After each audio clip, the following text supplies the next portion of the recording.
તો વડોદરામાં કિસ્મત મોબાઈલ શોપમાંથી હેન્ડ્સ ફ્રીની ચોરી થઈ છે.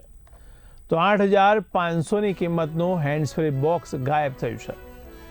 ત્યારે ગત સાંજે બે યુવાનો દુકાનમાં પ્રવેશ્યા હતા.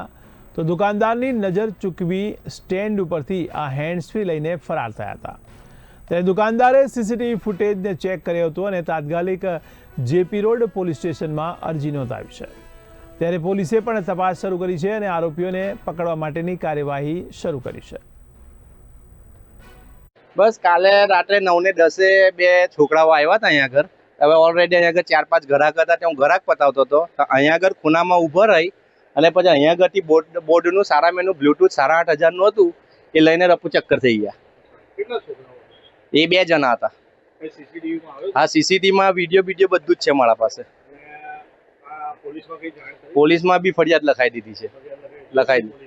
બસ પોલીસમાં ફરિયાદ અને જે વિડીયો અને ફોટેજ હતા એ બધું આપીને નહીં આવ્યો હતો આગળ.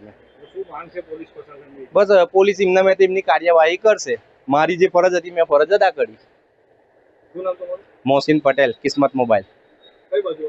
બસ આ કિસ્મત ચોકડીની સામે કિસ્મત મોબાઈલની શોપ છે, મોબાઈલના દુકાનની અંદર.